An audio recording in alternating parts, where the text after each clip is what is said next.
Srishti, my Kannada is not that good, so I'm unable to understand what you are trying to convey. So basically, a confirmation for the audio, please. If you are able to hear me out perfectly well, kindly confirm the same. Thank you. So now we will start the discussion of the portion of Indian geography. Now, before we initiate the discussion of Indian geography, it is very important for us to take a brief moment and analyze the portions that we have completed. Many of the times, it is very easy to get swayed by the regular process of just simply reading the concepts which are coming in front of us. And we fail to take a stock of the portions that have been covered, the portions that we have completed. So, understand that till now we have completed the entire portion of physical geography, and we have dabbled into the portion of world geography as well with the help of the physical geography. We have understood the geomorphological features across the globe. Remember the first session that you attended. The first session of geography actually began with the very basics with regards to the latitudes and longitudes. And remember the questions that we have had, and remember the types of problems and issues that you faced at that point of time. Indeed, we have covered a long distance from that point of time. So, not only are we now aware about the planet's behavior, not only are we aware about how the planet ends up behaving and how is it that you have the movement and formation of the oceans and the continents. We have looked at earthquakes, volcanoes, the upliftment, subsidence of lands, the various landforms created. We have looked at it across the globe, that what are the various landforms created across the globe and why they are created, if they are. We have also taken a look at the climatic conditions across the globe. We have started with the very basics of what do we mean by atmosphere. We have initiated the discussion about the atmospheric disturbances, the atmospheric phenomena, complex global phenomena that you don't find in your textbooks. For example, Madden-Julian oscillation, Indian Ocean dipole has also been covered in significantly greater detail. When we were taking a look at oceanography and the study of oceans, there we basically tried to understand not only about the ocean currents, but also complex phenomena like the Atlantic meridional overturning circulation and how it is impacting the climatic conditions over North America and also over the region of Europe. Now, all these complex phenomena, including the portion of Indian monsoon, which very frankly to speak about, there is no phenomena, no geographical phenomena across the globe which is as complicated as the Indian monsoon, but we have understood that. And after all this, we come to the portion of Indian geography. So all the accumulated information that we have from the portion of the geography that we have covered till now, that is something which is going to come to use in the portion of Indian geography. Oftentimes, I'm sure, and I'm 100%, 1000% sure, oftentimes you would be forced to ask yourself questions that why is it that UPSC wants us to study this subject? After all, I had a dream to become an IAS officer, a foreign service officer. Why should I concern myself with the Sargasso Sea and the ocean currents? Won't life be just beautiful if I only knew about the Indian foreign struggle, Indian freedom struggle? uh, Pardon me for that, and also about the political setup, that how PM or MPs are elected. Life would have been very beautiful. But UPSC wants you to study geography because UPSC wants you to understand India in a better way. Indian geography, when we talk about, that is a wide range of area overall. So, in this portion of Indian geography, the discussion that we are going to initiate today, we are going to cover the various portions, including some parts of physical geography, significant portions of the area of economic geography, human geography, also, we are going to cover. So, here, which are the regions that, or which are the portions that we are going to familiarize ourselves with? So, the part that we are going to study, first of all, is going to be the physiographic division of the country. Here, we are going to have a different approach that you don't generally come across, or I'm sure you won't come across this particular approach in any of the textbooks or in any of the materials available in the market. Here we are going to approach the physiographic division from the very basic about, let's say, how a region has been created, how a region has been formed. Why is it that the region of Rajasthan is a desert? How is it that we attained the very fertile northern plains? Why is it that we have so much amount of minerals to be found in the plateau area? How is it that the plateaus were formed? How is it that the entire Indian landmass has been formed? So when we attack the basics to this level, it will help you understand the later implications of how the rivers flow. Why is it that a certain region is very suitable for, let's say, agriculture, and why a certain region is very rich in mineral deposits? I'm sure you would have asked yourself this question, that why is it that majority of the minerals that you find in the country, they are to be found either in the region of Jharkhand, Odisha, Chhattisgarh, or in the region of Karnataka, Telangana, Andhra Pradesh, Maharashtra? What is the reason for that? That is all something that we are going to cover with our approach for physiographic division. After this, we are going to introduce ourselves to the drainage systems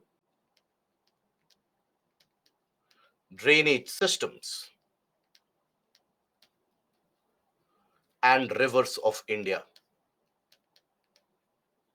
Okay. Then after that, we are going to talk about some portion of biogeography also, that is soil and forests. Problems associated with soil. For example, soil degradation, desertification, soil erosion, types of soil that we find across the country.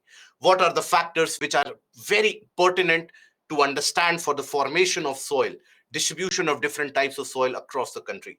We are going to address that. Then we are going to address the portion of minerals and industries. This comes under the portion of economic geography, minerals and industries. We are going to target the ever important portion of agriculture, something that you find questions being frequented from, not only in the prelims, but also in the mains examination, right? So agricultural setup, problems and issues that are faced by Indian agriculture. After that, we'll move into the human and settlement geography, that is population and settlement,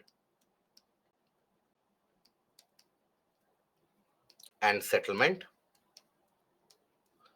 And also, we'll take a brief look at transportation sector. So these are the portions that we are going to cover in detail in the portion of Indian geography, which will start from now. Okay. So here, let us initiate our discussion for the portion of Indian geography, starting with the location and the physiographic divisions of India. So when we talk about India as a land, India as a region, India as a civilization, there are a lot of things that we can extract out of it. There are a lot of things that we can learn out of it. So when we talk about India, it is a very unique landmass. In fact, till the 1900s, and in fact, very much into the 1900s, there was a very famous saying which prevailed across the geographical community of the world. If you want to understand the world, understand India, and the world will automatically come to you. This is a region which has basically welcomed people from all across the world, not only today, not only since the past 100 years, but for the past thousands of years and more. This is a land which is referred to as the melting pot of civilizations. Various civilizations have come in and they have assimilated into the way of life that we lead here. Now, India has been a country which has always attracted people from all across the globe. And you will never find a situation when you read history, you will never come across a situation where we Indians, we basically have went to the foreign land to conquer that, to capture that. Why? Because this land has been ever so providing. Availability of food has never been a scarcity in India. Availability of resources has never been a scarcity in India. When we move from north to south to east to west, we find all various different types of land masses that we can think of, from very high altitude mountains, some of the tallest mountains across the globe, to the driest deserts of the world, from the rainiest areas across the planet to the large coastline and the presence of islands, from the most rugged and oldest of the plateaus to the most fertile plains across the globe. Everything is to be found here. That is where we also come across the scenario where the temperature and the climatic conditions, they are as varied as they can be. While in the northern and certain parts of the country, we experience sub-zero temperatures for significant months of the year. You have the southern peninsular region where the temperature prevails on the higher end for most of the year. So we have a huge amount of diversity, geographically speaking, and that manifests itself in our way of life.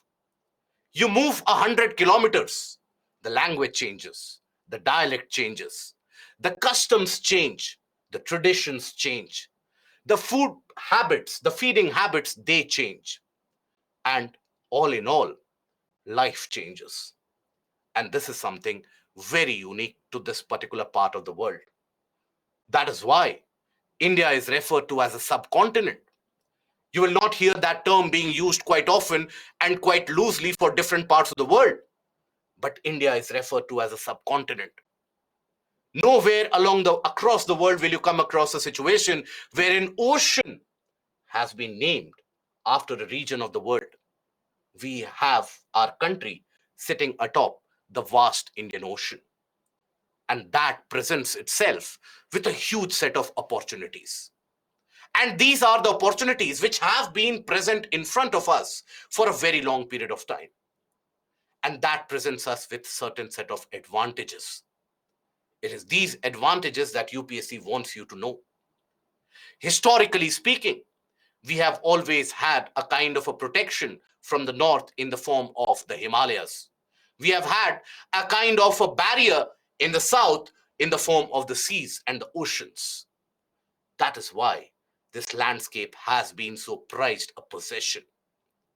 Here, you will always find variety of crops being grown, variety of fruits being grown, variety of spices being grown across the country.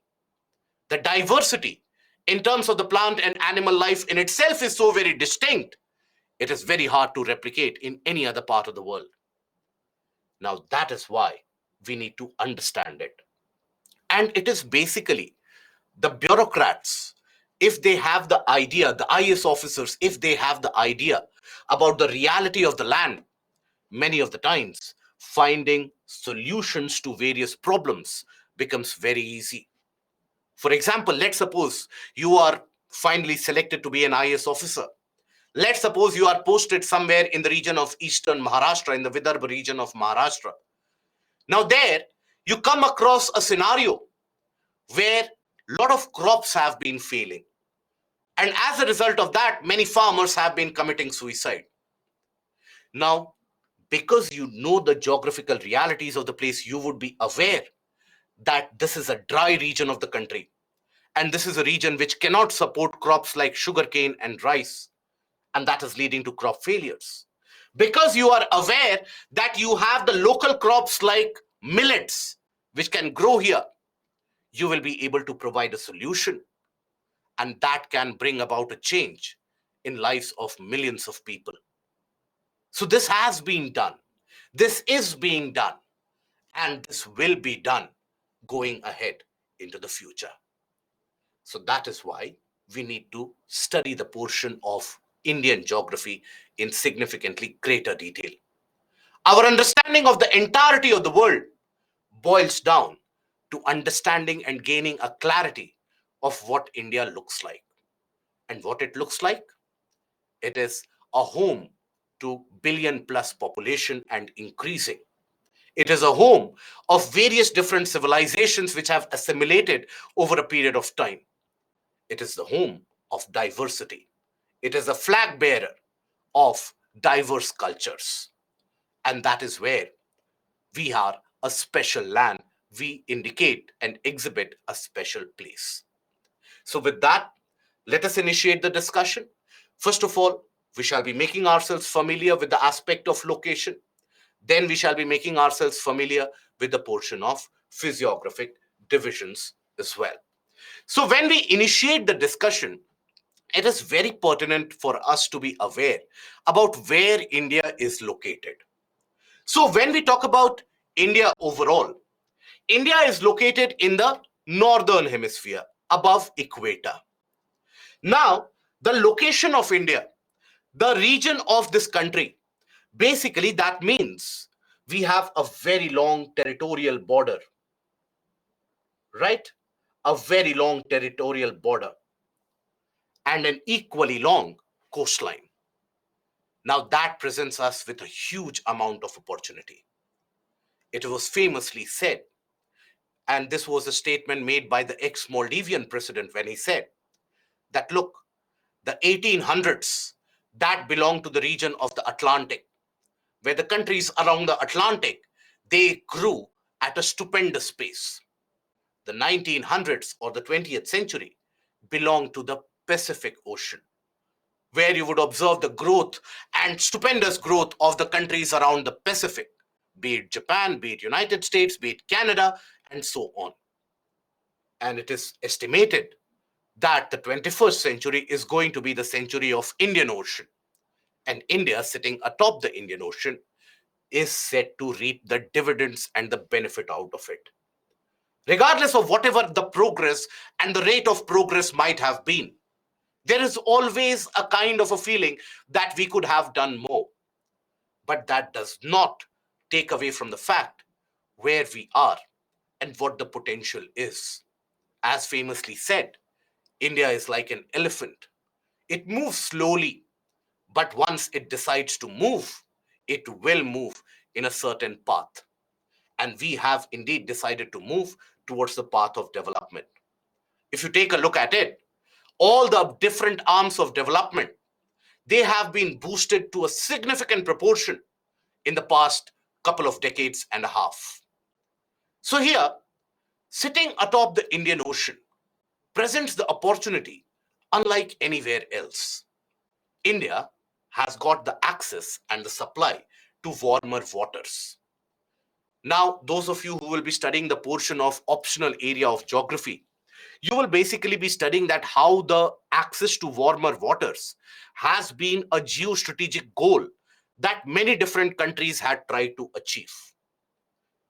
Basically, you would have heard even in the recent times, the ideal depiction of that is you would have heard about the fact that China has been building an economic corridor, building a port in the region of Pakistan, what is also regarded as the China-Pakistan economic corridor. Now, why is it that China is doing that? In order to have a direct route into the Arabian Sea. We have that naturally. On top of that, we have the islands. That is a prized possession. That extends our strategic reach to the extent that these islands, they boost our defenses beyond measurable proportions. For example, during the 1999 Kargil War, all of us, we are aware of what unfolded during the Kargil War. We are also aware that this Kargil War, which happened, it extended longer than what was expected. And during that time, Indian Navy was almost on the verge of imposing a blockade for the entirety of Pakistan with the help of deployment of ships in the region of Arabian Sea. That would have meant any supply ship, any ship going into the region of Pakistan would have had to cross the Indian defenses, and we would have made it very difficult. So that is where the geostrategic advantage comes to the fore. Another geostrategic advantage, if you think about it, when we talk about majority of the trade, Indian Ocean right now, that manages to account for majority of the trade across the globe by volume. Now, the trade to China All the oil that China gains or gets, that is through the sea route, which moves through this region, very close to the Indian coastline, and it moves through here, very few hundred kilometers, very close from the Andaman Nicobar Island group. If push comes to shove, we have the capacity, we have the capability to impose a kind of a naval blockade. That is something which India was again very close to enforcing, both during the Doklam crisis as well as during the latest Galwan crisis that we faced with China. And we made ourselves very clear that if push comes to shove, if our national security is at stake, we have the wherewithal to impose a blockade in this region. That would mean all the China's trade would immediately come to a screeching and a grinding halt. And that would mean the economy of China could get crippled. That unique advantage that we have is purely ascribable to the location. Furthermore, the international sea routes which move across the Indian Ocean region, they move very close to Indian coastline. And by building modern ports and development of new ports like Viranium Port in Kerala, that offers us the opportunity to provide a kind of a shelter, a kind of a break, a kind of a destination for all those various international vessels. So we are set to gain economically. But what about humanitarian aspect? India seeks to establish itself as the net security provider in the entirety of Indian Ocean. When piracy, the piracy across the high seas, when it was a very prominent and a common phenomena, that piracy was fought off very ardently and courageously well by the Indian Navy, all the way from the Gulf of Aden in the east, or in the west, to the region of Strait of Malacca in the east. Indian Navy is omnipresent in that region. In the entire region of Indian Ocean, Indian Navy has been one of the first responders. A couple of days back, I don't know if you have read across or come across that current affairs and news story. You had a Chinese vessel which got stranded in this region. It was the Indian Navy which was at the rescue. And you had special aircrafts of Indian Navy rescuing people from that region. We have been first responders, be it the region of Maldives, be it the region of Mauritius, be it the war-torn area of Yemen, where in our very well applauded and well recognized Operation Rahat, we not only managed to evacuate our own people, we managed to evacuate people of 26 different countries. And that is the suitability and the advantage that India gets. But not only about the maritime international borders, we have a very large territorial border.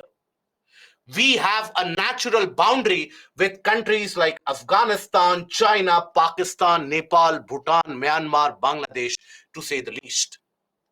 Now, countries like Nepal and Bhutan, they are significantly dependent on India because of the location.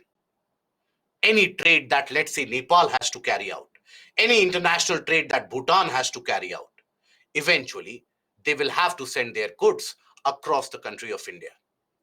And that is where India gains a particular bigger hand or a larger hand in dealing with these issues.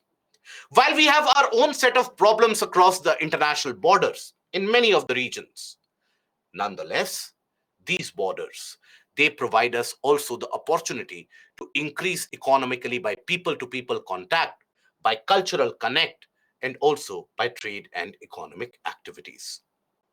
So these are the geopolitical and the geostrategical advantage that we have.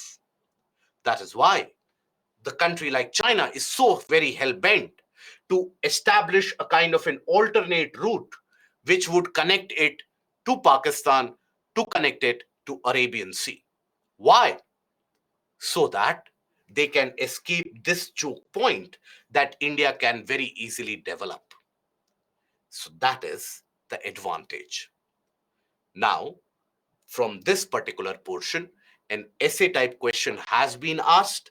From this particular portion, a mains question has been repeated, and those questions are as simple as: what are the geopolitical and geostrategical advantages that India has in terms of its location?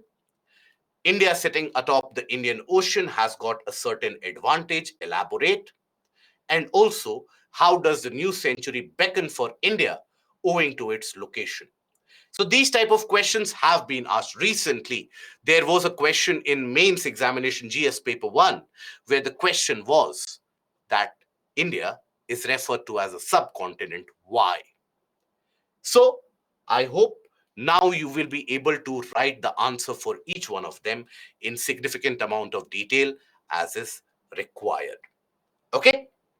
So now let us initiate the discussion about the location and the physiographic divisions. Starting with the location. Now, India lies squarely and completely in the northern hemisphere, where you have the extent of the country, the north to south extent of the country extends from around 8 degree 4 minutes north. This is the region which is at 8 degree 4 minutes north. And this is the region which is at 37 degree 6 minute north latitude. And the east to west extent is 68 degrees 7 minutes east and 97 degrees 25 minutes east longitude. So overall, roughly the north to south and the east to west extent, that is roughly similar. Overall, the extent is close to around 3,000 kilometers. Having said that, the southernmost point of India, that lies in the region of the Nicobar Islands, and that is at 6 degree 4 minute north. So we are very close to equator. That also exposes us to a lot of natural disasters like cyclones. We have a frequency of cyclones which end up influencing us. Okay? Now, Tropic of Cancer almost passes through the center of the country and almost divides the country into two different parts. Okay? So this is the longitudinal and the latitudinal extent. So the latitudinal extent is from 8 degree 4 minutes north to 37 degree 6 minutes north. And the east to west extent is 68 degree 7 minutes east to around 97 degree 25 minutes east. So the overall east to west extent is around 2933 kilometer. North to south extent is roughly 3214 kilometers, almost similar. Now, the standard meridian passing through 82.5 degrees, that is the standard meridian which represents the Indian Standard Time. Ideally, as a candidate of civil services, we should be aware of the states through which, let's say, Tropic of Cancer passes through, the states through which the standard or the Indian Standard Meridian does pass through. You should be aware of that. Okay. Now, why is it that 82.5 degrees was chosen? Roughly lies across the center of the country when you talk about the east to west extent. Okay. So here, the standard meridian overall, you will observe it passes through 5 different states.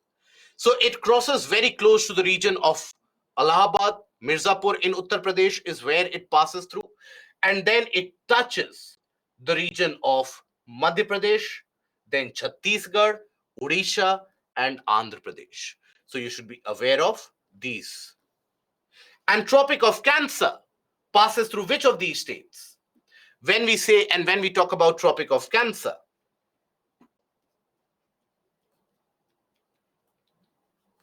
Tropic of Cancer, it passes through which of the states? You have Gujarat, then Rajasthan, then Madhya Pradesh,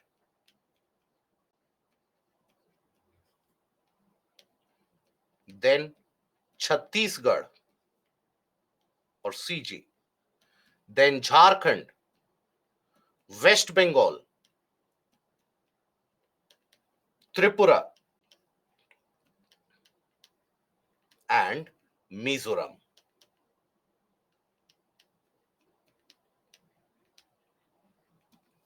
Okay, so overall, the Tropic of Cancer passes through how many states that we have in total?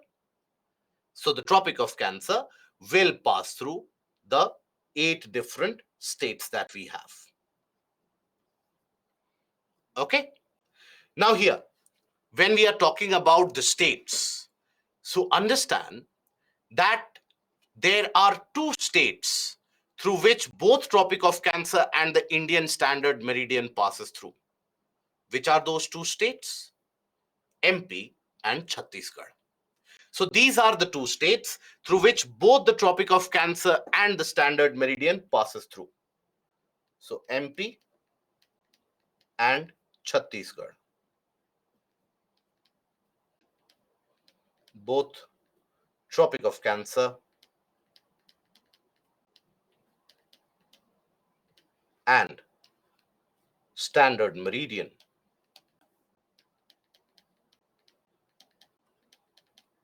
pass through.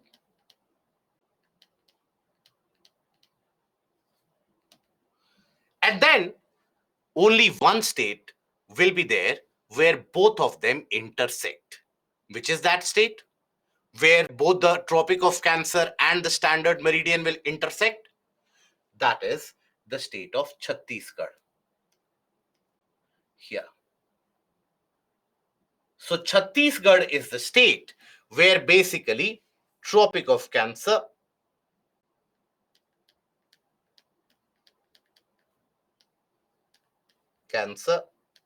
intersects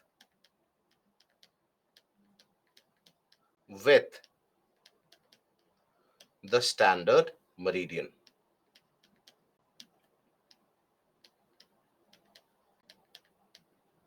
Okay. Now we come to the borders of India. So overall, when we talk about the borders of India, now here we have both territorial international borders as well as the maritime international border.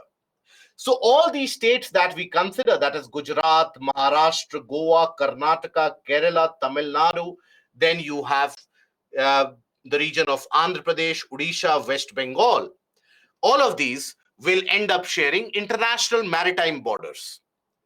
But when we talk about the states having a territorial border, so we share a border with which countries? On the east, if we start from east to west, so here we share the border with Myanmar, we share the border with Bangladesh, China, Bhutan, Nepal, Pakistan, and also some part of Afghanistan. The longest land border that India has is with which country? Let me see.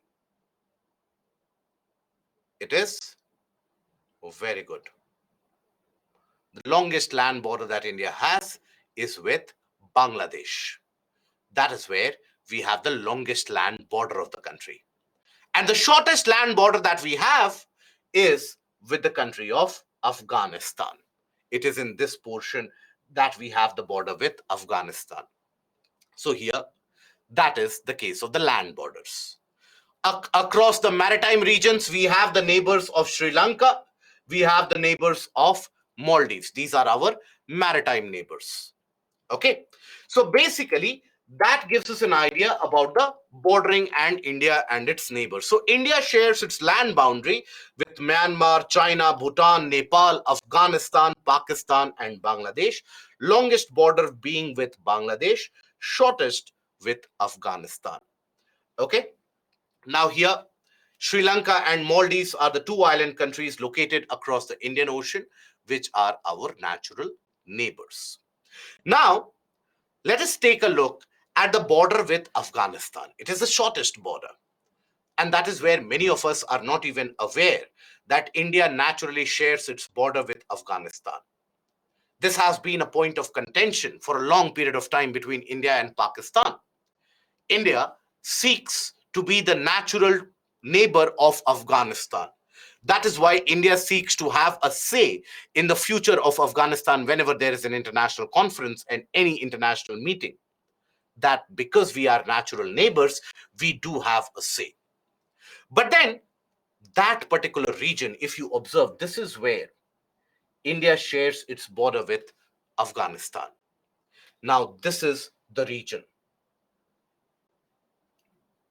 Now, here, The land of Afghanistan gets particularly very thin, very, very thin. So it basically forms a kind of a panhandle like shape. Panhandle, the shape or that you have for the handle of a pan. So you have a kind of a panhandle shape of territory of Afghanistan, and that territory or that region is what is also referred to as the very famous Wakhan corridor. Wakhan corridor has been prominent for a significant portion of history. Because if you take a look at the north and the south of Wakhan corridor, it is dotted with very high altitude mountainous areas, almost impossible to pass through. This Wakhan corridor provides a passable pathway. It is not always at a very low altitude. This Wakhan corridor is also at a greater height, but it does not have the obstruction of the mountains in between. So people, they have been using this for centuries altogether. You would have read about Marco Polo when you would have read about history. So Marco Polo, the very famous Venetian traveler who went to the court of Kublai Khan, the Mongol king who ruled in the region of China, even Marco Polo and his entire team, they used the Wakhan corridor as a passable route. So this has been always, traditionally and historically, a route used by traders and travelers and merchants. Now, this Wakhan corridor is nowadays again in prominence because China is planning to build a kind of a pathway through this Wakhan corridor to enter into Pakistan so that it doesn't, the present region or the present highway that China uses to access or gain entry into the region of Pakistan, that moves through the region of Pakistan occupied Kashmir. So, in order to gain a kind of an alternate route free from conflict, that is why China is trying to build an alternate route through Wakhan corridor, due to which you will always find Wakhan corridor to be mentioned in news headlines. Now, this particular portion, which we regard as the natural boundary with Afghanistan, that is a portion which lies in the control of Pakistan as of now. This is the portion of Pakistan occupied Kashmir. But that is a portion which India regards it as its own. As per the will of the parliament, as per our constitution, as per the nation, we regard the entire portion of our own. That is why there has always been a tussle where, on one hand, Pakistan says that please don't have any involvement in Afghanistan because you are not concerned about Afghanistan because you have no say there. India always has a counter argument that we still share a natural boundary with Afghanistan. So that is the story of the shortest border, shortest international border that India has. Now, after this, let us delve into the portion of physiography. So, what is physiography? When you hear about the term physiography, what is physiography? So, physiography is an outcome of structure, process, and the stage of development in any particular topographical feature that you have. In very simplest of the terms, physiography refers to the topographical variations exhibited by a particular region. So overall, across the country, as you move from north to south, east to west, Indian landmass can be divided into six broader physiographical divisions. Which are those? So you have the northern and the northeastern mountains, that is the Himalayan region. Then you have the northern plains. Then you have one of the oldest land masses across the world and easily the oldest portion across the country, that is the Peninsula Plateau, the very vast Thar Desert or the Indian Desert in the region of Rajasthan, the coastal plains, the very well developed coastal plains across the eastern part, and the narrow coastal plains which are present across the western part of the country, and the island chains as well. So these are the major physiographical divisions. Now, in all the books that you will come across for geography, you will come across the fact that this has been dealt with purely from the locational perspective and the naming perspective. That these are the Himalayas, these are the Karakoram, these are the Ladakh ranges, these are the northern plains.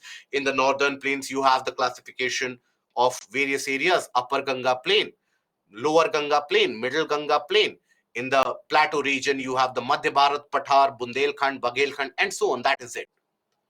Let us try to understand how each of them came into existence. While for general studies, you will never get a question, even for optional. Rarely there is a question talking about the formation. Sometimes in optional nowadays, that question is asked. Now, that puzzles the candidates quite significantly, that why are we supposed to know about the formation? But we should be aware, as citizens of the country, we should be aware that how a region has been created. If we have studied geography to such an extent, if let's say we have tolerated this subject for so many weeks altogether, it is very imperative for us to utilize this existing set of information to get an idea about the formation. Had the shape of the Aravallis, had the direction of the Aravallis been ever so slightly different, Rajasthan would not be a desert. In fact, Rajasthan was not a desert few million years back. Around 90 million years back, around 80 million years back, it is estimated that some portion of Rajasthan was covered in water. The region of desert that we see, that had been underwater. It is also estimated that when we talk about the plateau, the Chota Nagpur plateau can be, well, very might be, the oldest landform across the entirety of the planet, the oldest and the first landmass that might have been created across the planet. So it is important for us to know about it. Once we know about the formation, we will automatically get an idea about whether or what kind of soil you find in that region, whether minerals will be found in that region, what is the agricultural prospect of that region. All of that is a natural deduction from that. So let us initiate the discussion first of all from the northern and northeastern mountains, that is the mightiest and the young-fold mountains, the tallest mountains across the globe, that is the Himalayas. The Himalayan mountain range that forms our northern frontier. These Himalayas, as we have studied earlier, they not only end up influencing the climatic conditions in India, making it much more livable, making it much more agriculturally productive, but also these shape our lives. These fuel the various hundreds of rivers and streams which originate from this region, and these provide the availability of drinking water supply, along with the very unique biodiversity that you find only in the region of the Himalayas. So that is why the Himalayas have been always important. Even during the time of ancient and medieval history, India, when it was confronted with a problem or a kind of a threat from the Huns, you had one of the most barbarian tribes and led by Attila the Hun. At that point of time, also, the Himalayas provided us with a border, with a protection. When the Mongols came searching for newer lands to conquer, the Himalayas prevented them from coming to India. So Himalayas have been our natural frontier and border for a very long period of time. Now, when we talk about the Himalayan ranges, these Himalayas have been created how? So we have talked about it, that you had the Indian plate colliding with the Eurasian landmass, and that is what brought about a level of folding. Subsequent parallel series of fold mountains being created, and we refer to them as the Himalayan mountain range. They extend all the way from northwestern part of the country to the northeastern region of the country. And here you will observe a kind of a shape which is a kind of a convex shape. Here you will observe that the Himalayan ranges are the widest. And here you will observe they are almost the narrowest. And then again, you have the fold mountains in this pattern. What does that information tell us? That information tells us that how the collision would have happened between the Indian and the Eurasian landmass. The collision would have panned out in a manner, let's suppose this is the Eurasian landmass.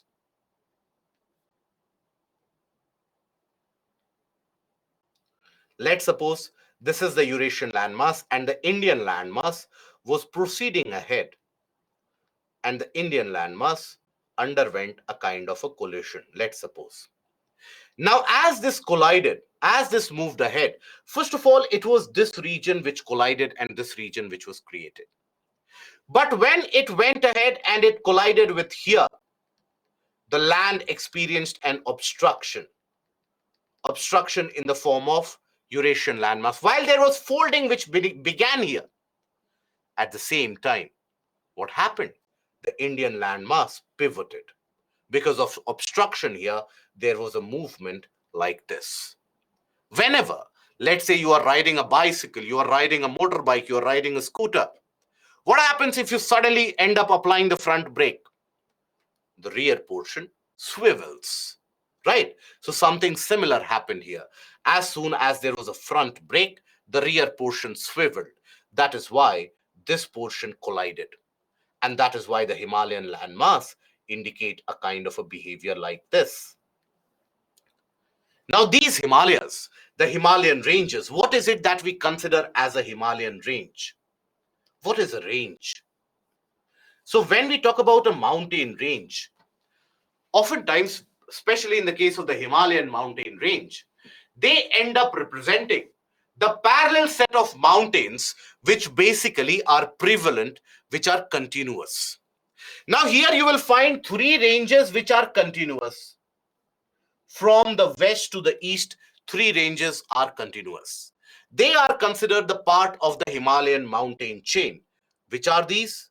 You have the Himadri or the Great Himalayas, the innermost Himalayas, that is the Himadri, which has got the greatest height. Then after that, we have the Himachal or the middle Himalayas. And then the latest of them all, the newest of them all, that is the Shivaliks, which are also referred to as the outer Himalayas. These are considered to be part of the Himalayan range. But there are ranges which are not very continuous, but nonetheless, these are the ranges which had been formed as a result of this convergence and collision. They are referred to as trans-Himalayas, beyond the Himalayas. So when we talk about the trans-Himalayas, that means the region beyond the Himalayas. So what are the ranges which we consider as trans-Himalayas? So you have all these, Karakoram, Ladakh, then you have Kailash and Zaskar. So you have Karakoram range, Ladakh range, then we have Zaskar range, and we also have the Kailash range.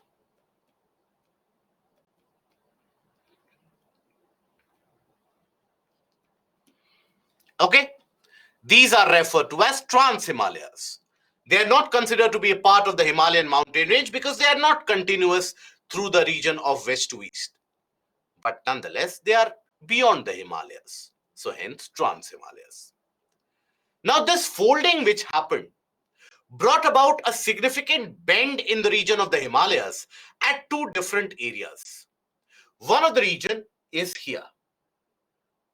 Observe the bend in the mountain shape. The alignment of the or the axis of the mountain suddenly changes. So here you would observe till this portion, this is the axis of the mountain. Here the axis of the fold suddenly changes. So there's a bend. Here also you will observe that the folds are like this, and after this the axis changes. So these regions where you have the change of the axis, the change in the alignment of the mountains, that is what is referred to as a syntaxial bend. Syntaxial bend. That indicates the region where the mountain changes its orientation, its alignment. Now, overall, Himalayas, they have two syntaxial bends. One in the region of eastern part. Here you have the peak of Namcha Barwa beyond the region of India. So that is basically where you have the syntactial bend, you have Namcha Barwa. It is across this peak that river Brahmaputra also suddenly makes a southward turn. Otherwise, the Brahmaputra ends up moving from west to east. And then you have another syntactial bend in this region. That is where you have the Nanga Parbat.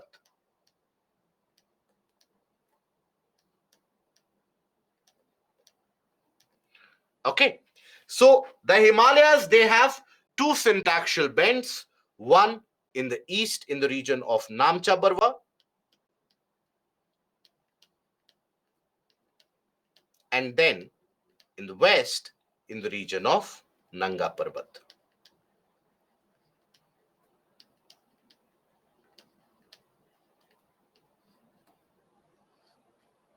Okay.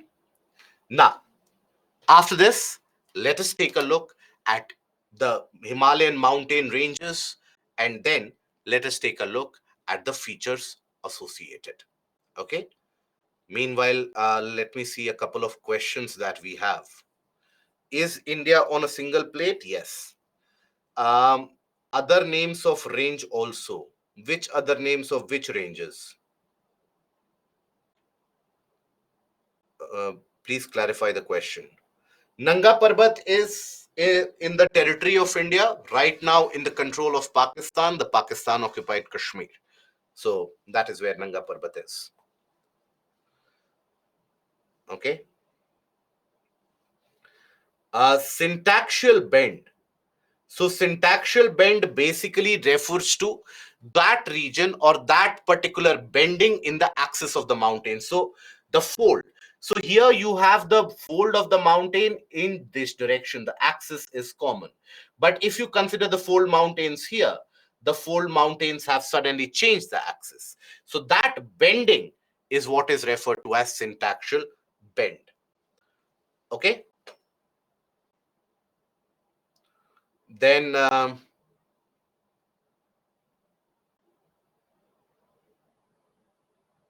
if it is in control of Pakistan, then how can we claim over Nanga Parbat? Why? So, by that logic, we can't claim that we have a border with Afghanistan also. We can't claim that. We have that firm belief as per the constitution, as per the parliament, as per the national will, that it is a part of India presently in occupation of Pakistan. Okay, please be very clear in that. Never write it in examination that this is in Pakistan, this is in India. Okay, the entire portion of Jammu Kashmir is in India, and don't get involved in controversies which follow thereby. That lies in the Nanga Parbat, lies in the portion of Pakistan occupied Kashmir, some part of it. The three ranges, Vivek. Okay.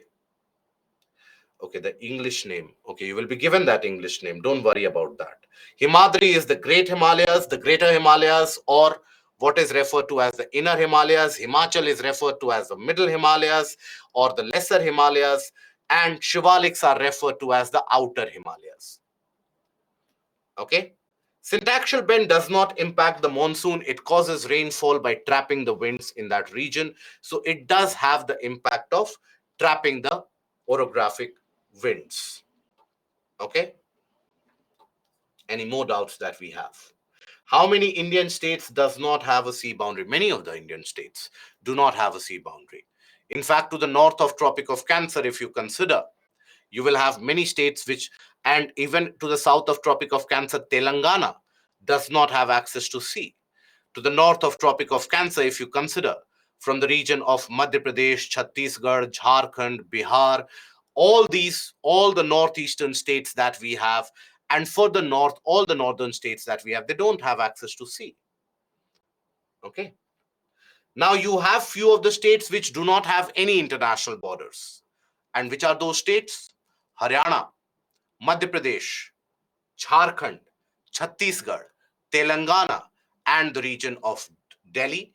These do not have any international boundary, right? Rest of them, all of the states share one or the other international boundary. For example, if you consider West Bengal, West Bengal shares its boundary with three nations. One is Nepal, one is Bhutan, and other is Bangladesh. Arunachal Pradesh shares its boundary with three nations, Bhutan, China, and Myanmar. So like that, majority of the states have many of these international boundaries. Few of them, they don't share any international boundary. Okay.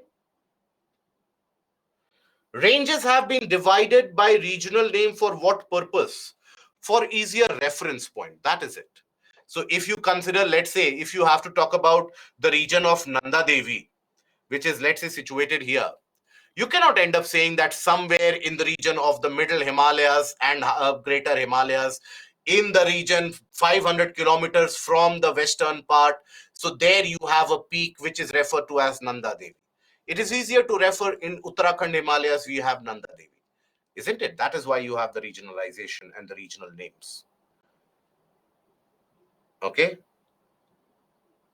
right? Why Nanga Parbat is so called? Okay, of all the doubts that one could have, this is the doubt that is okay, fair enough. Nanga Parbat, the name has been associated because significant portion of it is devoid of snow. So that is why it has been named like that. Okay, but then many of the names that you observe, the names have a kind of a mythological meaning associated with it.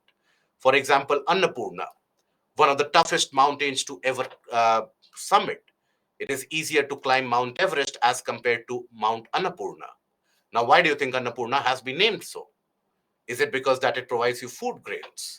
No. So many of the region have got a kind of a mythological origin to it. Nanga Parbat also has got a mythological origin associated with it. Okay. So now can we proceed, or do we have any other doubts? Any other doubts? Feel free to ask. Why Trans-Himalayan ranges discontinued? Trans-Himalayan ranges, you mean to ask why it is not present beyond that? Because beyond that, you have the Tibetan region and the Tibetan uplands, which have already been uplifted. So you don't have any folding which has happened there. Okay? Clear? Now, let us continue further. Do we need to study Suleiman range of Pakistan? Not unless and until you are appearing for the civil services of that country. So you don't need to study that. As of now, just study the ranges which are present in India. Just be aware that you have Hindu Kush, Suleiman, and Kirthar ranges, which are present after the western borders of India. That should be more than sufficient. Okay. So basically, when we talk about the Himalayas, they consist of the mountains to the north and the mountains to the east, and they contain a series of parallel mountain ranges. General orientation northwest to southeast with a kind of a bend, a convex bend in between. And here it is widest in the west and narrowest in the east. This is where the ranges are widest and this is where the ranges are narrowest. That means maximum compression has occurred in the eastern portion. That is where in the eastern portion, immediately from the plain region itself, you will have an access to the very high mountains. If a clean weather permits, if a weather is very clear, you might be able to see the peaks of great Himalayas from the plain regions in these eastern parts. Whereas when we talk about the west, there is a gradual mountain formation. So you will have to travel hundreds of kilometers in order to access the great Himalayas. There, the compression has been lesser. Okay?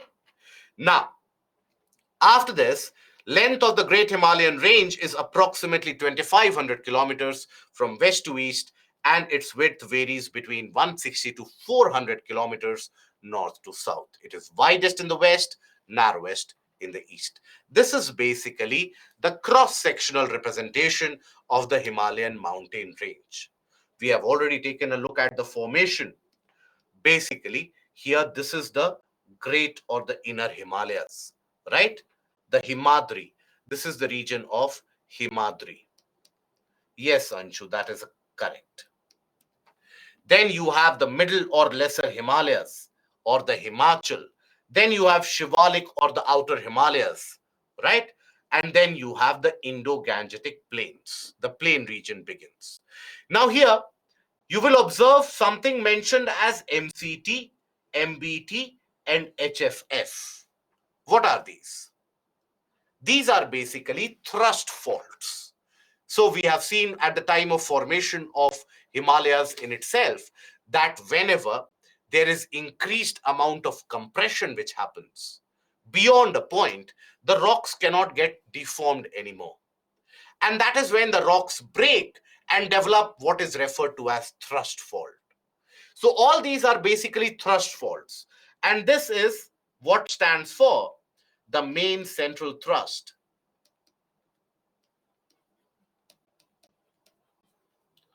Main central thrust. This is what is referred to as the main boundary thrust.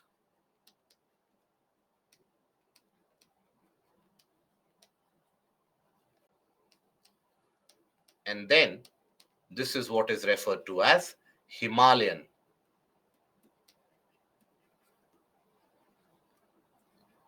frontal fault. Okay, all these are basically thrust faults which are in existence. Now, what do we understand when we talk about thrust faults? What is the meaning of these thrust faults? So these thrust faults, they are created overall. Why? Because of excessive amount of compression, due to which the rocks, they have reached their deformation limit and they cannot get deformed anymore. So these are created when rocks reach the deformation limit or the limit of deformation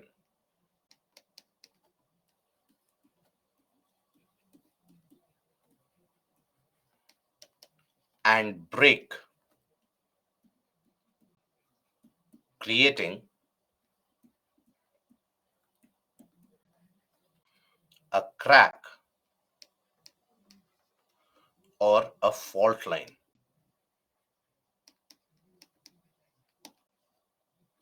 Now, movement of crust is observed across this fault line,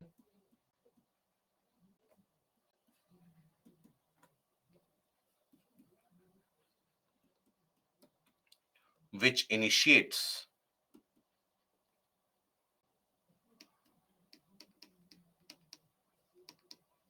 earthquakes.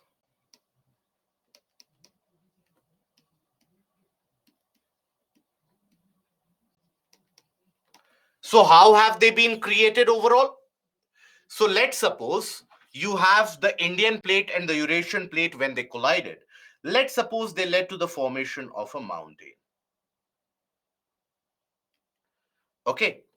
Now, here as the rate of compression is ever so increasing, it is significantly getting augmented. Now, over a period of time, the rocks here, they will experience a kind of a deformity. But the rocks are very hard objects, hard solids. They cannot be deformed endlessly and in a randomized manner. So very soon, they reach their deformation limit or the elastic limit. And beyond that, if the compression continues to happen, these rocks, they end up breaking. Right? And then further compression leads to the formation of another fold beyond this particular. So that develops another fold, and the earlier fold also gets narrower. So here, this is what is the thrust fault.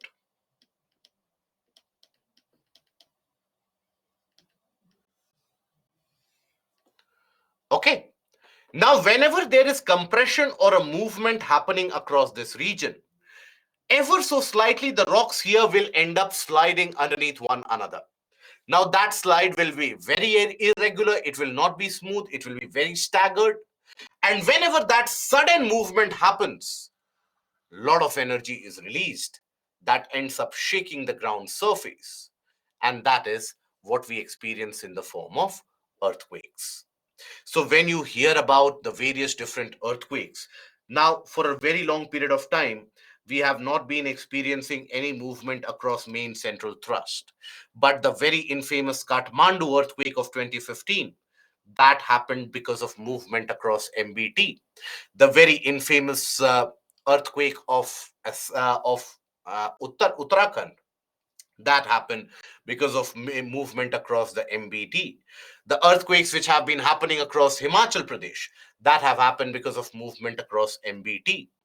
The Assam earthquakes, in many of the cases, the earthquakes which have occurred in the region, let's say across various areas in the northern plains, even in Haryana, even in the region of northern Uttar Pradesh, they have happened because there is a movement now occurring across HFF. And that tells us about the reality that in the coming days, in the nearby future, you can expect a fourth range of Himalayas to rise up in the Indo-Gangetic plain also. So that is the role played by the thrust fault. Why staggered movement occurred? Please understand, the movement across the rocks is never going to be smooth. It is not going to be the case that one rock which has got, or one rocky layer which is, let's say, a few kilometers thick, that simply ends up sliding over the other or underneath the other rocky layer. As we have studied multiple times during geomorphology, while we were studying about plate tectonics, about earthquakes, everywhere we have talked about it, that when the rocks, they are rubbing against each other, each of them will offer a force of resistance to the other. It is not going to simply slide past the other.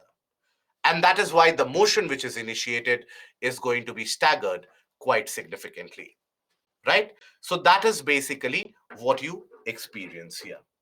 Okay, so is that clear now? Okay. So do we need a break, guys, or do we continue till 8? Let me know. Earthquake can impact the movement of the river. Yes. We need a break? Okay.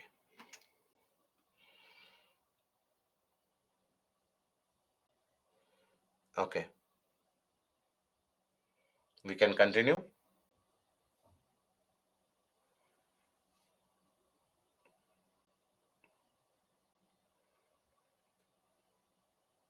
Yes. Now at the HFF, we are experiencing the thrust fall. That is correct. Okay. So let's continue.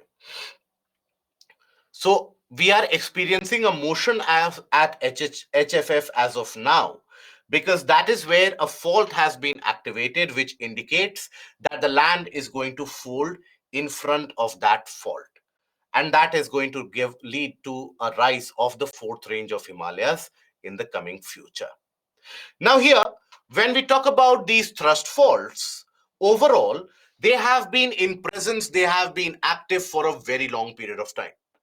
And here we also have to understand that the rate of compression which has been happening, that has changed the shape of the mountains, in the sense that the Indian plate has been pushing quite vigorously to the north, whereas the Eurasian plate has been moving ever so slowly.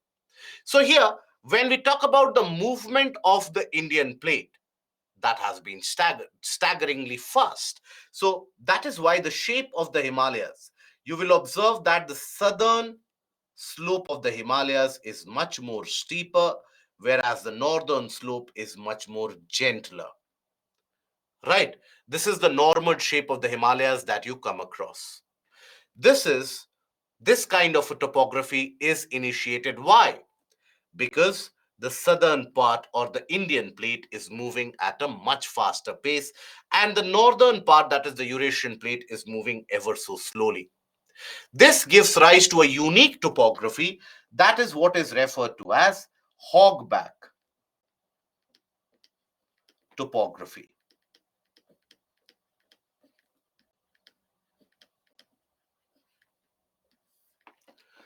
That is what is referred to as the hogback topography, where you have a very steep southern slope, a very gentle northern slope. That is why if you read the accounts of the various different expeditioners and summiters who have basically climbed up these mighty mountains, they will always tell you, or they will always write it down, that it is the southern slope, climbing from the southern slope of these Himalayas, which are very difficult. From northern slope, from the route of China, it is slightly easier because the slope is very gentle. So hogback topography is steep southern slope, very steep southern slope,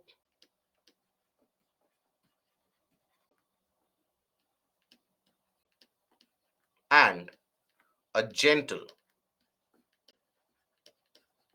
northern slope. Okay, so that is the characteristic that you will come across, that you will find in the case of Himalayas. Now, let us take a look at the individual ranges of the Himalayas. Out of the three ranges, we start with the northernmost and the mightiest of them all, that is the Himadri. Now, Himadri is the northernmost range. It is the highest. It was created amongst the three ranges. It was created the earliest, and hence it is the highest. Now, because the rate of compression of both the Indian and the Eurasian plate is still continuing, that is why the height of the Himalayas is still continuing to increase. That is why the height of the Himadri still continues to increase. Now, Himadri has been created around 55 to 50 million years before present. And because of that, many of the rocks which were present there, they have been converted into metamorphic rocks, or they have been metamorphosed because of the immense pressure of compression. It is in this region that many of the mountains, they have indicated the presence of marine fossils, fossils of the species that you find in marine areas only, underwater. And that proves to us that many portions which are now mountains, those portions at one point of time would have been underwater underneath the so-called ancient Tethys Sea. Now, this Himadri is the most continuous range consisting of the loftiest peak with an average height of 6,000 meters and more and a width of only around 25 kilometers. Now, why is the width so less? Because of prolonged compression. So if you start compressing something, initially it is like this, but if the compression increases, the height increases, the width decreases. So that is how prolonged compression has led to the formation or the narrow width of these Himadri. Okay, now the folds of Great Himalayas are asymmetrical in nature, indicating a hogback topography. Hogback topography. Okay, now here you will find some of the highest peaks across the world in the region of the Great Himalayas. Mount Everest, Kanchenjunga, Makalu, Dhaulagiri, and so on. So here you will observe that all of these, majority of them, are above 7,500 meters and more. Across the globe, when you take a look at South America, North America, the highest peak is less than 7,000 meters. Right? So across the globe, you don't find 7,000 meter plus peak very easily. In this region of Great Himalayas, majority of the peaks that you will find, they are basically significantly above 7,500 meters, many of them even above 8,000 meters above sea level. So these are very lofty peaks that we are talking about. Then after that, the second ranges which were formed, the second continuous range which was created, which was formed, that is the Himachal or the Lesser Himalayas. Now, this was formed around 15 to 20 million years later after the formation of the Great Himalayas. So, obviously, the height will be much lesser. So, here the altitude generally is around 4,500 meters above sea level. Many of the mountains here also extend up till 6,000 meters above sea level, right? And they are composed of highly compressed and altered rocks. Now, here, basically, you will find that these ranges, they are named differently in different parts of the country and different parts of the entire mountain range system. So Pir Panjal range is a part of the Middle Himalayas. It is in existence in the region of Jammu Kashmir. Then you have the Dhauladhar in the region of Himachal Pradesh. Then you have the Mahabharat Lake, Lipu Lake ranges in the region of Nepal and surrounding region of Uttarakhand as well. So these are basically the prominent ranges. Here you will find one of the many beautiful tourist places of attraction. For example, the Valley of Kashmir, the Kangra and the Kulu Valley in Himachal.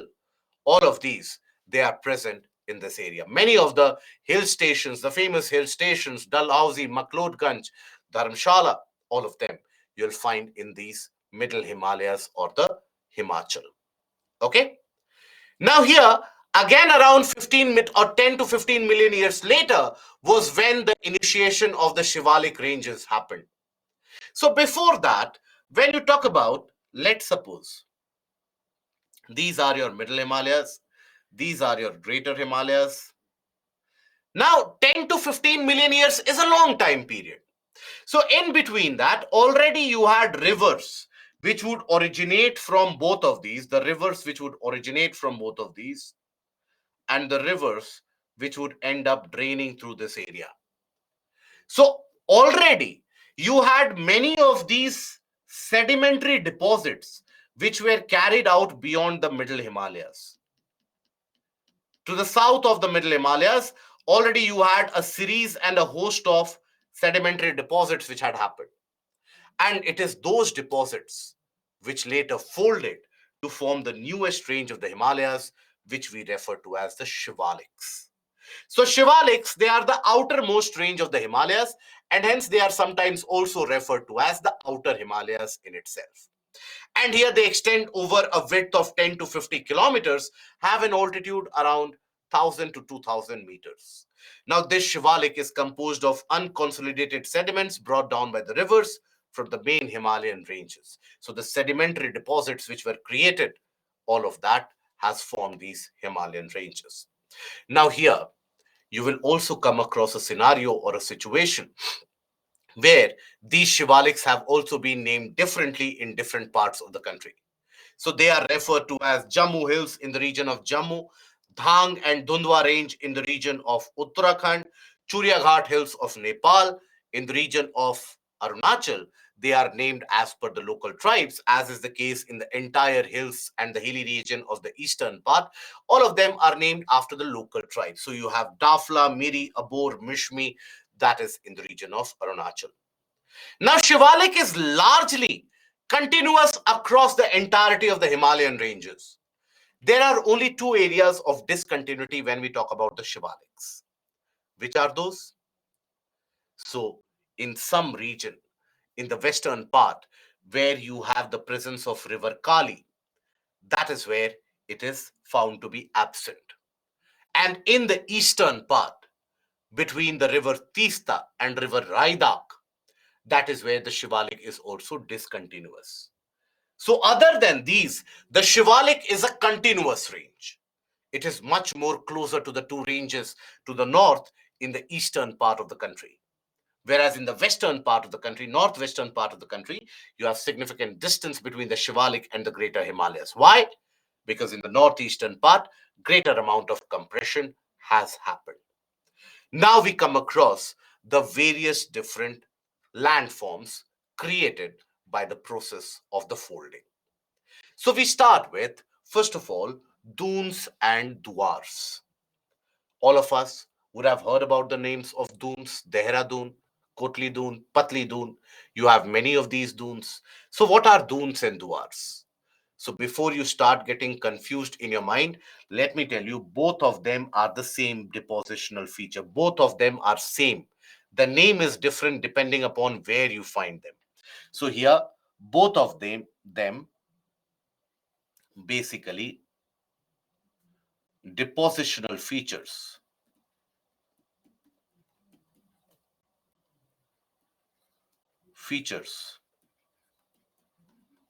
in existence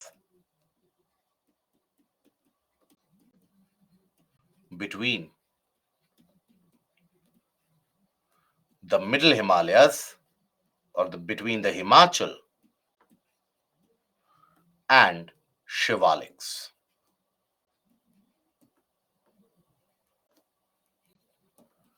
Now, these depositional features in the western Himalayas,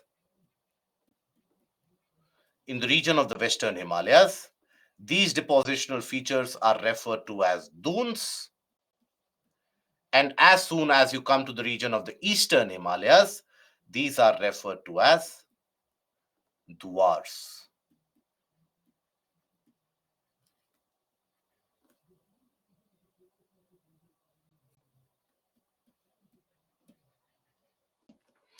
Okay?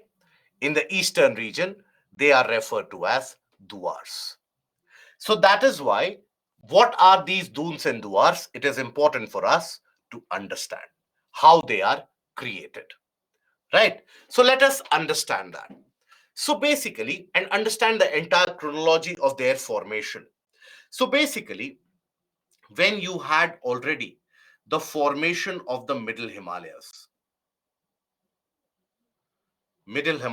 were formed. Now, you had various different streams, rivers, which would be generated from the region of the middle Himalayas. And in many of the cases, the small streams, the small rivulets, they would end up draining from this region. Let's say these are the middle Himalayas. They would end up draining from this region, and they would end up draining furthermore. Right? They would carry out the deposits because they would bring sediments from the mountains and they would deposit it and drop it in various regions. Now, in certain places, what happened was that folding started to happen right at the mouth of these rivers. Right at the mouth of these rivers, folding started to happen. And when that folding was initiated, the movement of these small rivers, if it would have been a mighty or a large river, it would have very well cut through the folding. But because these were small rivers which would still carry out significant amount of deposits, now these small rivers had folding happening in front of them. Now, as this folding happened, all this water started getting accumulated. All this water, it started getting accumulated, forming a large accumulated pool. Now, when water would get accumulated in this region, this water was also going to bring in various deposits, isn't it? This water was continuously bringing deposits as well. So here, when it was going to bring the deposits, or when it was bringing the deposits, basically, all these deposits would end up getting deposited here. In that accumulated water, you had the deposits, right? Frequently brought, continuously brought. Now, eventually, understand, mountain is a conical shape. So if the water storage increases beyond a point, water will start exiting from the sides. And that is what happened in this case also. As the height of the water kept on increasing, eventually the water started exiting from the sides. And the water exited. So when you had the exit of water,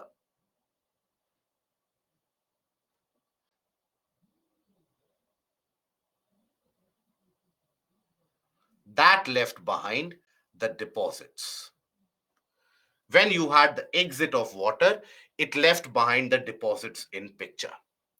And these flattened deposits which occur in between the mountains, between the mountain ranges, that is what was referred to as dunes in the western Himalayas or duars in the region of eastern Himalayas. For example, if ever you get an opportunity to visit Dehradun, which is the most famous of these dunes. Now, if you visit Dehradun or if you belong from that region, ever stand at a top or atop a tall building or at any particular height, Now observe the region around you. Entirety of Dehradun will appear like a plain area. But all around Dehradun, you will find the mountain ranges. That basically is because that is where you have the deposits. So naturally, these have been very fertile. These have been very fertile land masses. Okay? Dwars in the eastern part, dunes in the western part. Okay? The river basically drained out from the side, and then the river would find an alternate route. The river would flow, but then the river would find alternate route on top of these deposits, and then eventually would drain out. Okay, right? And in exam, regional hills of Himalayas are asked. How to cover them? I understand there is this one question which was asked last year, Govind, if I'm not mistaken. I understand it is that one question which is creating that panic, where UPSC had asked in a kind of a match the following question, that where is it that you have Nanga Parbat, or rather Nanda Devi, where is it that you have Namcha Barwa, and you had to match it whether it is in Kumaon Himalayas, whether it is in Arunachal Himalayas.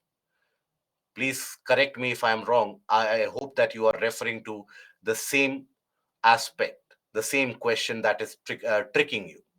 See, if you want to cover these separate regional aspect also, you will find it in NCRTs, tablet videos, everywhere you will find it. But ideally, I would suggest to you not to go there. Why? See, understand. I hope if we have the basic information that what do we refer to when we are referring to the region of Arunachal, in which part of the country are we talking about, then you are in a safe place. If we don't have a clue that when we are talking about Garhwal and Kumaon, whether we are talking about Odisha or Bengal or Jammu Kashmir or Uttarakhand, if we have no clue about that, then advisable to look at these. But there also, UPSC, if it comes to it, it can ask you about Makalu, Mansalu, and you will have no clue which portion it is talking about. Right? So the ideal solution of it is not to rote learn everything and anything which is present in the name of the mountains. Ideally, I would suggest to you to have a logical sense of the approach the question that has been troubling you about the Namcha Barwa. Now, if we are not aware where Namcha Barwa is situated, then that is a problem. Why is that a problem? Because Namcha Barwa comes in relevance when we talk about the syntactial bend of the Himalayas. Namcha Barwa comes in prominence when we talk about the movement of river Brahmaputra.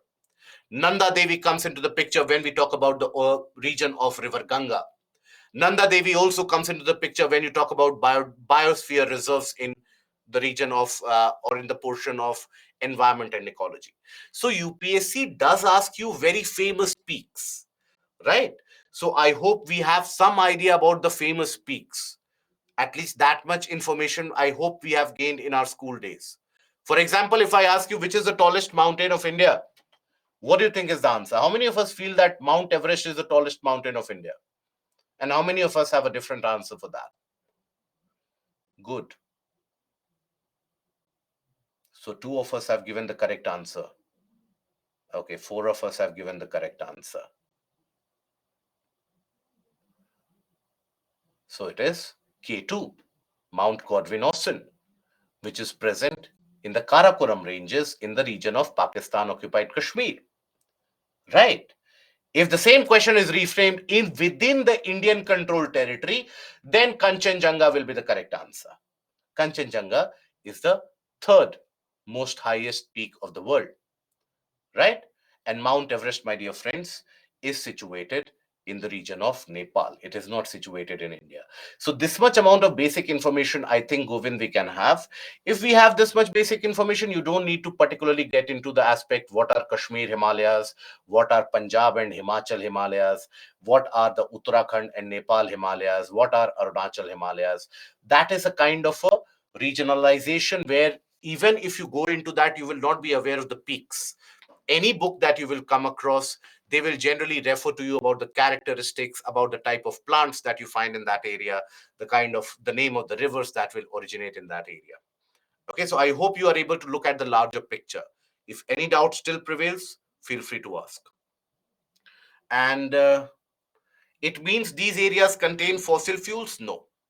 These were the regions where you have the dunes, were the regions where you have the accumulation of river water.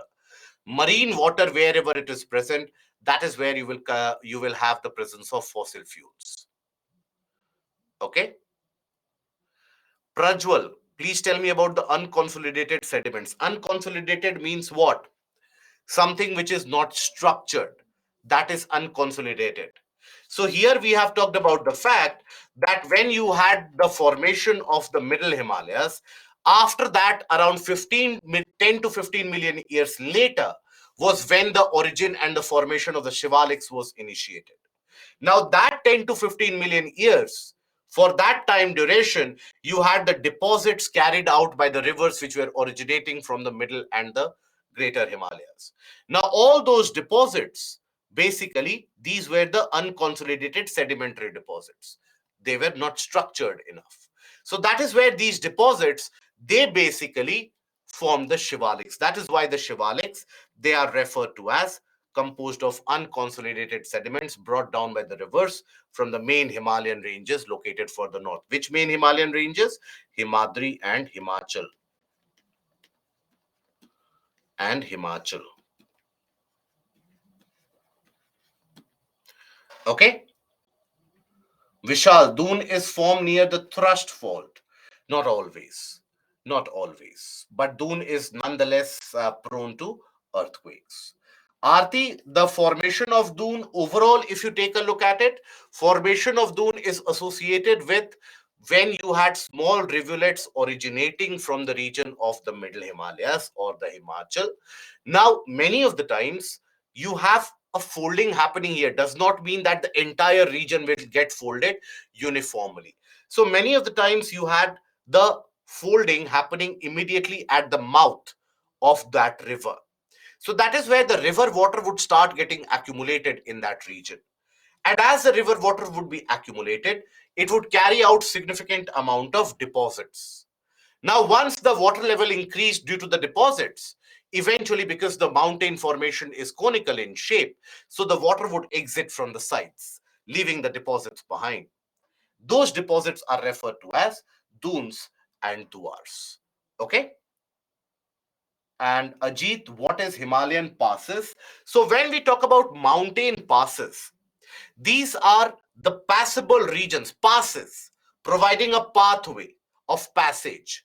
So these are the passages that you find between the mountains, which can help you move from one region to another. Otherwise, all these mountains, they are so lofty and tall, you cannot pass from one region to the other, right? So these passes, they provide a kind of a connectivity. That is why these passes are important for people to people connect, the trade contacts, and so on. While few of the passes we shall be covering in the mapping module, I will also suggest to you that I am sure you have the updated tablet lectures with you. So in those tablet lectures, you have the mapping portion, geography through maps. There also you will get an idea about all the passes. Okay. Can those dunes be formed between two equal height mountains? As long as the other mountain is formed at a later stage, it can always be formed. Okay. And do rivers soothes the folding makes discon. Anshu, your question is not very clear, my dear friend. Okay. And Vivek, I have one more of your question. Is it clustering of range resulting into increase in height of Himadri and the other ranges? A continued compression. It is not necessarily associated with clustering. A continued compression, as long as compression will happen, the height will continue to increase. Do rivers erode the folding? Yes. If the river is massive enough, strong enough, it can erode the region where the folding is happening and the river can continue to flow in that region. For example, if you take the case of River Indus here, let's suppose you take the case of River Indus. River Indus crisscrosses through the Himalayan ranges. cuts a very deep gorge as it passes. Same is the case with River Kosi. River Kosi cuts through the Himalayan ranges. That means as it was getting folded, that is where the river cut through that region. Okay. So no, erosion is not the reason for discontinued. Uh, in certain areas, erosion is definitely one of the prime suspects, but erosion is not always the cause. You also have to understand that it is not like a piece of paper or a cloth that you will have uniform folding happening across the area. In certain areas, or even in a span of 100 to 150 kilometers, the level of compressive forces that will always be liable to change. So that is why in certain areas you have a compression, in certain areas you do not. For example, when we talk about the disconnected shivaliks between River Raidak and River Tista, so that has been because in that region there had been significant amount of this movement of the rivers continuing. So the compressive force was unable to act to such a strong extent in that small portion. That is why no Shivalik formation. Okay, is that clear? Or any doubts which prevail? Feel free to ask. In general, I would tell you guys any kind of doubts that you have, logical doubts, geographical doubts, not these kinds of doubts that why that particular portion is in the region of Pakistan occupied Kashmir or so on. Any kind of logical doubts that you have, always feel free to ask. The more doubts that you get clarified, better will be the understanding. Whether you have a doubt that you have to study an area or not, you have to access any particular portion of the syllabus or not, always feel free to ask that. Now we come to the chos. So chos is a kind of an eroded landform. Now that eroded landform is particularly ascribable to the feature of the southern slope of the Himalayas. Now we do know that in the Himalayan mountain ranges we have a hogback topography. Hogback topography indicates a very steep southern slope, a very gentle northern slope. Now, while in the eastern part of the Himalayas, that is the Arunachal region of Himalayas, you will still find forested region in between. But when we talk about the Punjab and Himachal Himalayas, the western portion of the Himalayas, especially in the region of the Shivaliks, the southern slopes, they are devoid of forest. They are devoid of forest because of the steepness of the slope. They are devoid of forest because of the various different conditions. For example, let's say you have sudden onset of rainfall there, eroding a lot of materials. So they are devoid of forest. These are barren in general. Now here, these southern slopes during the mountain or during the rainy season, they will experience sudden rise of the winds. And that will end up causing what kind of rainfall? Orographic rainfall. Significant amount of orographic rainfall. Right? Now here, basically, when we have this mountain, let's say we are looking at the southern slope, let's suppose.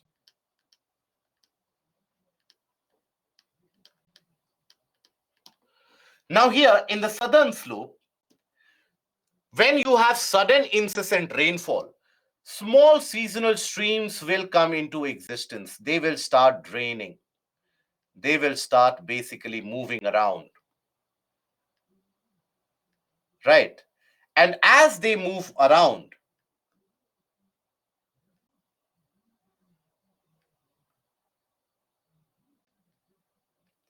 they will be eroding the surface quite significantly, making the surface almost unutilizable.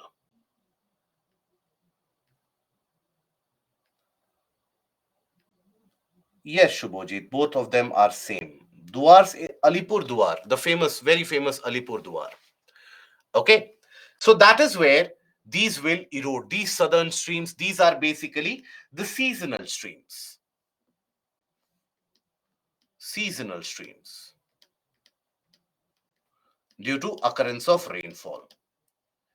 Now they will erode the surface quite significantly, leaving it in a kind of a degraded state. That is what is referred to as chos or kos, whatever you want to pronounce it. So earlier, you had during the British time a very interesting anecdotal story associated with it. During the British rule, the Britishers were of the firm belief that the nomadic pastoralists, basically who take care of the animals in hundreds.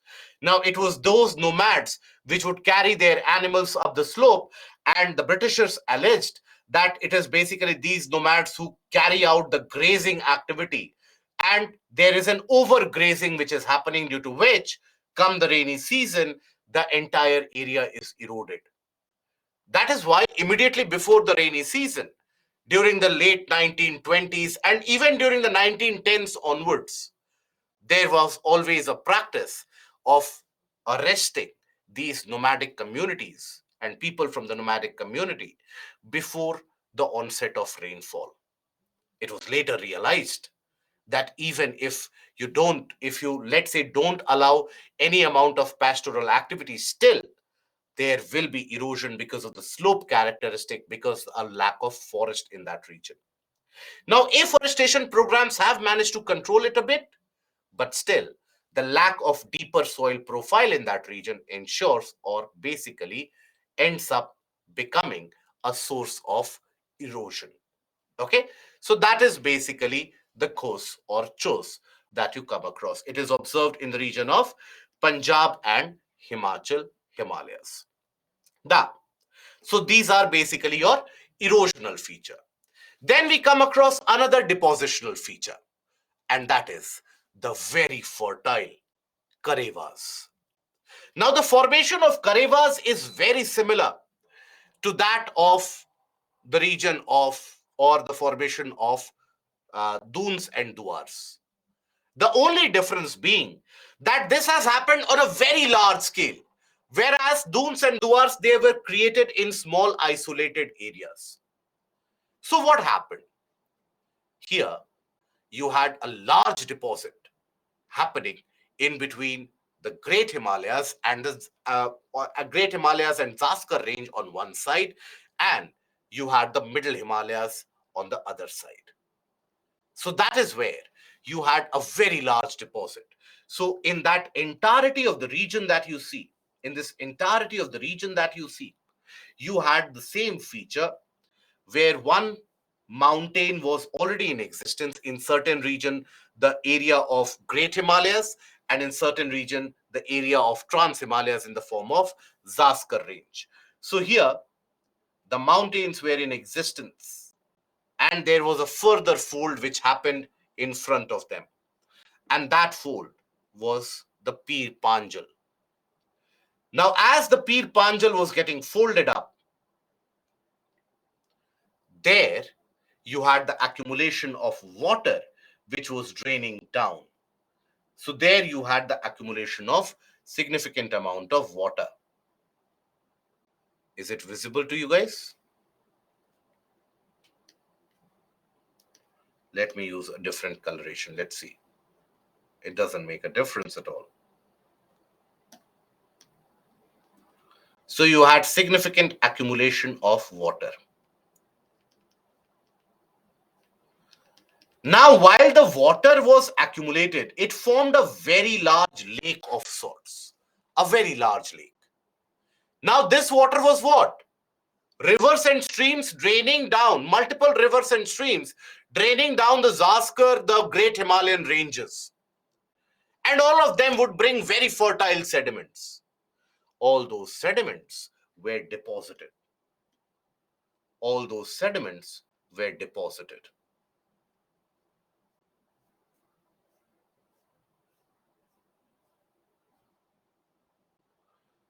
And eventually, when the water level increased from the region of Baramulla, I'm sure we would have heard about the name Baramulla, a very ancient town.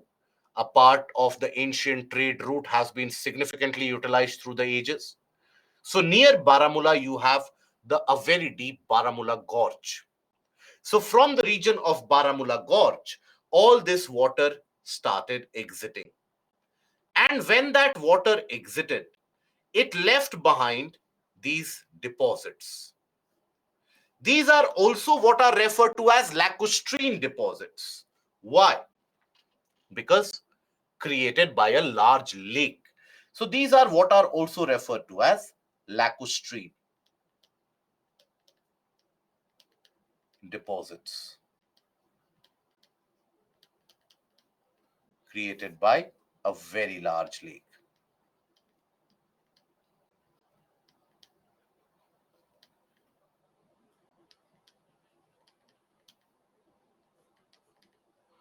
Okay, so these deposits are what are referred to as karevas. These are the deposits which are referred to as karevas. These are very, very fertile.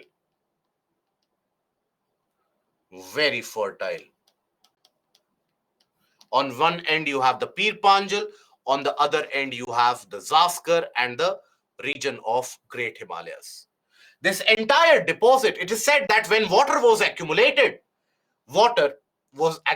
for an entire spread of around 500 kilometers and more. So that is the humongous amount of lake which was created.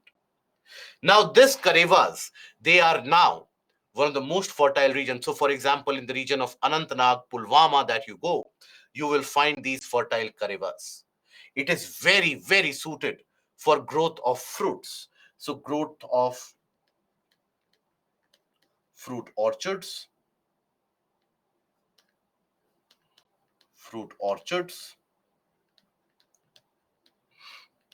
and also very suitable for the growth of saffron or saffron, as it is referred to as in the local region.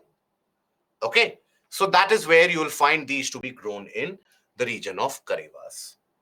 What's the difference between Doon and a Kareva? Doon basically you will observe in small isolated area between one hill, one mountain and another one. Here the Karevas, they are spread continuously over a large region, right? So accumulation has happened over a large area. There the accumulation was happening in small isolated parts. Here multiple rivers have contributed to the formation of one Kareva. There you have small streams managing one particular Doon or Dwar. Okay, I hope that is understood. Now, in these Himalayan mountains, especially in the region of the middle Himalayas, as you move up beyond a particular height, you will not find the growth of trees because the temperature starts dropping significantly. And during the winter season, significant amount of that slope is anyways covered with snow and ice. During the summer season, the region at an altitude of 2000 meters, 3000 meters and more, that is covered with very fertile, lush green grasslands, the summer grasslands. And during the winter season, they will be covered with snow again. So those meadows, those summer meadows or grasslands, they are referred to as bugyals. These fertile or very fresh summer grasslands, they will come into existence only during the summer season. During the winter season, that entire region will be covered under snow and ice.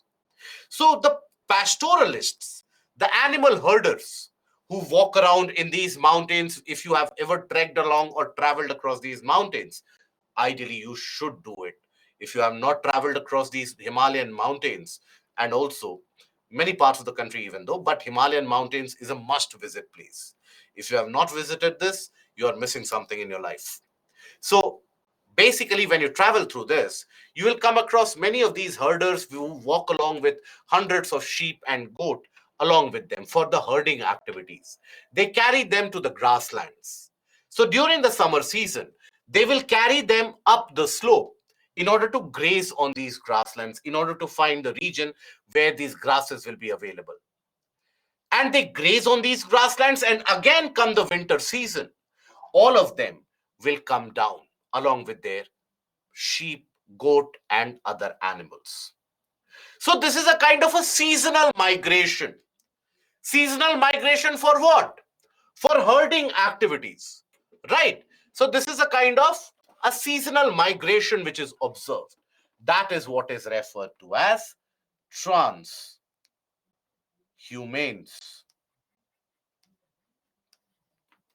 That is seasonal migration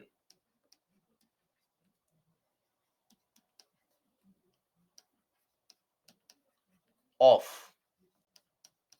the nomadic herders or nomadic pastoralists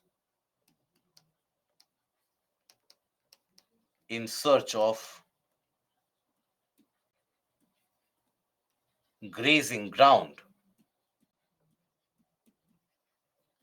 for the animals.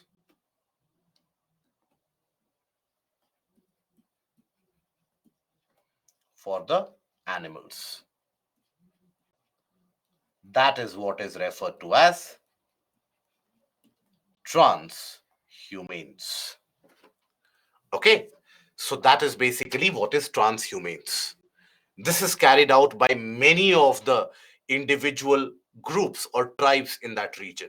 For example, in the region of Uttarakhand and parts of Himachal, you'll find the Bhotias who carry this process.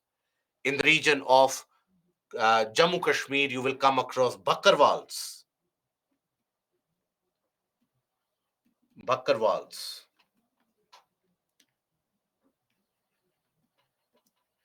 the Gujars,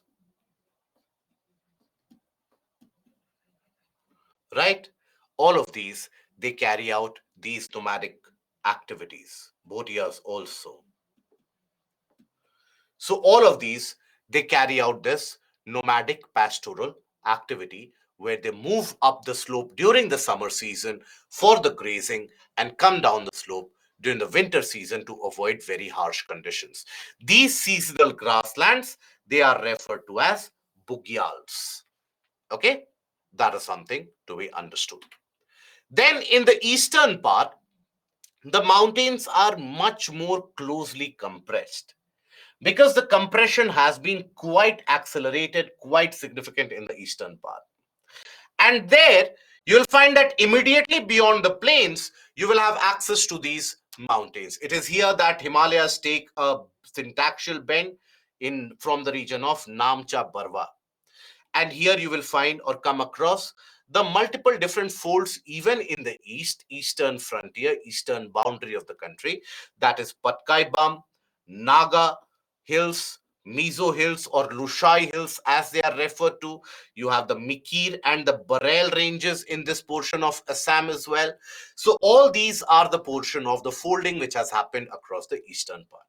Garo, Khasi and Jaintia are not a part of the Himalayas.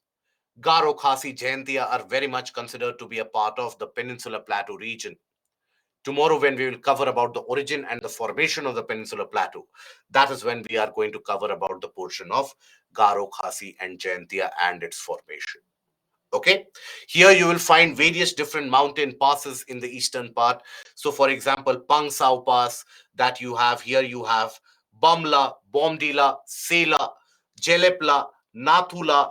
All these are the passes which have been used traditionally, historically, not only for people to people connect, for cultural connect as well. It is here in the region of Bamla and Bomdila that the recent, that is December 10th, 2022, clash with the Chinese happened. Just that in this case, we had prior intelligence that the Chinese are going to come up in huge numbers in order to attack the Tawang sector, in order to gain dominance over the Tawang sector. Tawang is situated very close to here. So that is why, because we had the prior intelligence of that, Indian army reached there beforehand in even larger numbers, and we gave them a hell of a bloody nose. So that is basically all these areas. They are heavily contested and they are nowadays, they are heavily militarized. India is developing a very significantly important infrastructure, that is the frontier highway, which India had not developed till now. Surprisingly, if you hear about the logic, India had not been very keen to develop the infrastructure in the region of Arunachal because the idea was that if we develop these roads and highways, the Chinese will use it to come further inland. As a result of that, this region is very poorly connected by infrastructure activities. Now you have significant amount of advancements happening. So maybe 10 years, 15 years down the line, the infrastructure will be at par with the rest of the world, at par at least with what China is doing across this border. Okay? Southern slope on which plate side? Southern slope of what? The Shivaliks? You tell me. I think that is a question that you should be able to answer right now rather than me being able to answer. You tell me, where will the southern slopes of the Shivaliks lie? If this is the Shivalik, if these are the Shivaliks, and if I am saying the southern slope of Shivalik, will that lie in Eurasian plate or will that lie in Indian plate? Apply your logic, get back to me with an answer. It will lie in the Eurasian plate, you are saying. That is a greater understanding. This lies in the Indian plate. All of this is a part of the Indian plate. All of this is a part of the Indian plate. So southern slope lies in the region of Indian plate. Yeah, good. Yera. Correct. So that is where we'll restrict the discussion for today. Tomorrow we'll initiate the discussion from the formation of the northern plains, the plateau, the desert, and also the coastal plains. Okay? Does multiple dunes equal to karivas? Absolutely not.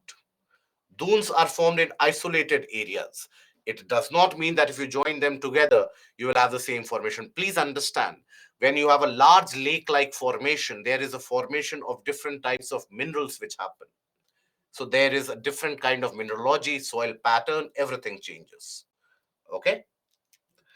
So we'll meet again tomorrow morning, and that is when we'll continue with the rest of the discussion. The rainfall caused due to wind passing through a gap of Western Ghat in the central and Deccan area will be caused orographic or cyclonic rainfall, depending upon the fact that after the wind has crossed through there, let's suppose after that it encounters a mountain, orographic.